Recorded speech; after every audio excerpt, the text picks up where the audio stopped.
فَإِذَا هُوَ خَصِيمٌ مُبِينٌ، بڑا جھگڑالو ہے اب بھی، بہت ساری اللہ اور اس کی رسول کی باتوں کے بارے میں جھگڑتا رہتا ہے، الزام تراشی کرتا ہے بعض اوقات تو، اور بعض اوقات غلط فہمیاں پیدا کرتا ہے، اور بعض اوقات اس سے انکار کر دیتا ہے کہ جناب ہم نہیں مانتے، یہ پرانی بات ہے، ہم نہیں مانتے۔ لیکن انسان کو اپنی بات پر غور تو کرنا چاہیے کہ وہ کیا کہہ رہا ہے اور کس کے مقابلے میں کہہ رہا ہے۔ اچھا، بات کہنے سے پہلے ذرا اپنی ہستی پر ہی غور کر لو کہ تم کیا تھے، محض پانی کی ایک بوند اور ایک حقیر سا ذرہ جس کی کوئی حیثیت نہیں تھی، اور اس اللہ رب العزت کی قدرت، اس کی صفات، اس کی طاقت، اس کی حکمت اور اس کا جمال اور اس کا اقتدار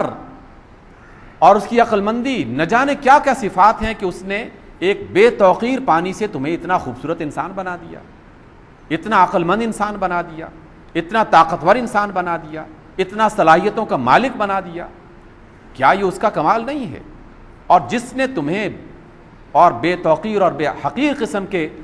پانی کے قطرے سے اتنا بڑا بنا دیا ہے،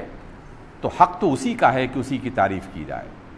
حق تو اسی کا ہے کہ اسی کے سامنے سر جھکایا جائے، حق تو اسی کا ہے کہ اسی کو یاد کیا جائے اور اسی کا ذکر کیا جائے، اور حق تو اسی کا ہے کہ اسی کا شکر بجا لایا جائے کہ جس نے تمہیں اتنی بڑی نعمت سے نواز دیا ہے، اور حقیقت میں تم کچھ نہیں تھے۔ اور حقیقت یہ ہے کہ جو انسان اللہ کو نہیں مانتا، دوبارہ اس کی حیثیت بالکل اسی طرح کی ہو جاتی ہے کہ جس طرح ایک بے توقیر پانی کی بوند ہوا کرتا تھا، دوبارہ پھر اسی کیفیت میں اس کو لوٹا دیا جاتا ہے۔ اور انسان کے مرنے کے بعد اس کی کیفیت کیا بنتی ہے؟ پورے جسم سے پھر اسی طرح کی کیفیت میں وہ واپسی شروع ہو جاتی ہے کہ جس طرح پانی کی ایک بوند خون کے لوتھڑے میں تبدیل ہوتی ہے، اور پھر غلاظت کے اندر وہ پلتی بڑھتی ہے، اور بالآخر اس کا ایک وجود ظاہر ہوتا ہے۔ لیکن جو اللہ کو نہیں مانتا، پھر اس کا وجود دوبارہ اسی کیفیت میں مبتلا ہونا شروع ہو جاتا ہے۔ اور جس نے اللہ کو جس قدر زیادہ مانا، اللہ تعالیٰ نے اس کے جسموں کو بھی اسی قدر زیادہ سلامت اور اسی قدر زیادہ محفوظ بنا دیا۔ دنیا میں اللہ کو ماننے والے ایمان اور یقین کے حوالے سے سب سے اعلیٰ ترین مثال وہ انبیاء کی اور رسولوں کی ہے۔ اور یہ بات میں نے آپ سے بارہا کہی کہ اللہ رب العزت نے انبیاء کے جسموں کو بھی یہ فضیلت عطا کر دی کہ اب یہ جسم بھی دوبارہ اس کیفیت میں نہیں جائیں گے کہ جس کیفیت سے بن کر دوبارہ اس وجود میں آ چکے تھے۔ اللہ تعالیٰ کی معرفت حاصل کرنے کے بعد اب ان کے جسموں کو بھی زمین ان مراحل سے نہیں گزارے گی جن مراحل سے ہمارا جسم گزرنا شروع ہو جاتا ہے۔ اور پھر فرمایا کہ وَالْأَنْعَامَ خَلَقَهَا لَكُمْ، اور دیکھو تمہاری تخلیق کے ساتھ ساتھ اس نے تمہارے لیے کتنا اچھا انتظام کر رکھا ہے۔ جانوروں کی شکل میں تمہارے لیے اس نے بہت سارے جانور بنا دیے، جس میں تمہارے لیے لباس حاصل کرنے کا، گرمی حاصل کرنے کا اور نرمی حاصل کرنے کا تمہاری اس کے اندر جانوروں کے اندر ذریعہ بنا دیا ہے۔ وَمَنَافِعُ، اور بہت سارے فائدے ان جانوروں میں رکھ دیے ہیں۔ وَمِنْهَا تَأْكُلُونَ، اور اسی میں سے تم کھاتے ہو۔ اور سامعین محترم، غور کرنے پہ آئے تو معمولی سی بات بھی سمجھا دیتی ہے، نہ غور کرنے پہ آئے تو زمین آسمان حکمتوں سے بھر دیا جائے اور دلائل سے پاٹ دیا جائے تب بھی انسان کو سمجھ میں نہیں آتی۔ انسانی دنیا جتنی مرضی ترقی کرتی چلے جائے، لیکن انسانوں کو فائدہ پہنچانے کے لیے یقیناً انہی قوانین کے مطابق زندگی بسر کرنا ہوگی جن قوانین کے مطابق اللہ رب العزت نے اپنی فطرت کا اور اپنی کائنات کے نظام بنا رکھا ہے۔ 5 منٹ پیچھے اسی کا نظام بنا رکھا ہے۔ اس وجہ سے دنیا جتنی مرضی ترقی کر جائے، انسان کو اپنی خوراک حاصل کرنے کے لیے انہی جانوروں سے رجوع کرنا پڑے گا، انہی جانوروں کو استعمال کرنا پڑے گا، انہی نباتات، جمادات، حیوانات سے اسے اپنے لیے روزی کا ذریعہ اور وسیلہ اختیار کرنا پڑے گا۔ اس کے سوا اس کے پاس اور کچھ نہیں ہے۔ اور ہم اگر ذرا سا بھی غور کر لیں تو ہر ایک انسان اس حقیقت کو بھی سمجھ لیتا ہے، اور اس بات کی طرف بھی ہم نے بارہا اشارہ کیا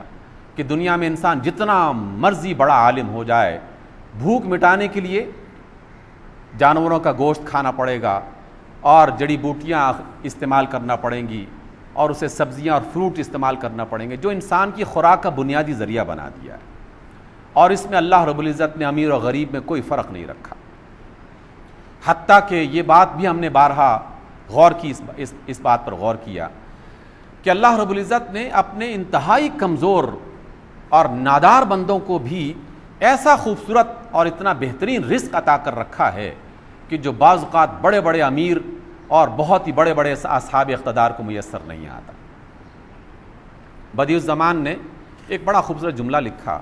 اور کہا کہ لوگوں، تم نے دیکھا، کبھی غور کیا کہ دنیا کا سب سے بہترین پھل سب سے پہلے کس کو میسر آتا ہے؟ اور غور کرنے کے بعد پتہ چلا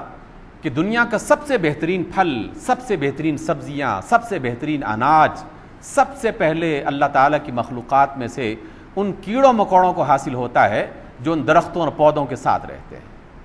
جن کیڑوں مکوڑوں کی کوئی حقیقت نہیں ہے، کوئی حیثیت نہیں۔ سب سے پہلے ان چڑیوں اور پرندوں کو پتہ لگتا ہے کہ فلاں پھل میں رس پڑ چکا ہے اور فلاں سبزی میں اس میں رس پڑ چکا ہے اور ذائقہ اس میں پیدا ہو چکا ہے۔ سب سے پہلے اللہ تعالیٰ اپنی ان مخلوقات کو یہ علم عطا کرتا ہے جن مخلوقات کو ہم انتہائی حقیر سمجھتے ہیں، چیونٹیوں کو، کیڑوں مکوڑوں کو اللہ تعالیٰ یہ رزق عطا کرتا ہے، اور انسان سمجھتا ہے کہ ہم نے پتہ نہیں کیا کمال کر دیا۔ لیکن اسی غلط فہمی کی وجہ سے انسان جھگڑالو ہوتا ہے کہ ہم نے اللہ کو فراموش کر دیا اور اللہ کے رسول کو فراموش کر دیا، حالانکہ اللہ کی کائنات بھری پڑی ہے ان حکمتوں سے۔ کاش کہ ہم غور کریں کہ اللہ نے ہمیں ایک بے توقیر پانی کے قطرے سے بنا کر یہ جو عقل عطا کر رکھی ہے، یہ جو صلاحیتیں عطا کر رکھی ہیں، یہ کس لیے ہیں؟ کیا محض اسی طرح کھا پی کر گزارا کر دیا جائے اور مر جائے انسان اس دنیا سے اور ختم ہو جائے جس طرح بے شمار جانور اور چرند پرند مر جاتے ہیں؟ یقیناً ہمارا مقصد اس سے ذرا آگے بڑھ کر ہے۔ سامعین محترم، سورہ انعام کی آیات کو ہم نے پڑھنا شروع کیا ہے، اور آج میں نے صرف آپ کے سامنے سورۃ انعام کی پہلی 5 آیتیں پڑھی ہیں۔ ان 5 آیتوں پر آپ غور کریں گے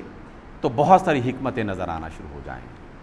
اور جب اس سے آگے بڑھیں گے تو پھر مزید انشاءاللہ اگلے جمعے میں آپ کے سامنے کچھ نئی حکمتیں بیان کی جائیں گی، اور یہ حکمتیں صرف اور صرف اس وجہ سے ہیں تاکہ ہر لمحہ ہمیں اللہ رب العزت کی بندگی، اس کے شکر اور اس کی حمد و ثنا اور اس کے ذکر میں بسر کرنے کا موقع میسر آ جائے۔ جو اپنی عقل کو استعمال کرے گا اسے یہ سب نعمتیں میسر آ جائیں گی، جو عقل استعمال نہیں کرے گا تو ان نعمتوں کے ہونے کے باوجود بھی وہ اللہ کے شکر اور ذکر کی نعمت سے محروم رہے گا۔ اقول قولی ھذا واستغفر اللہ لی ولکم۔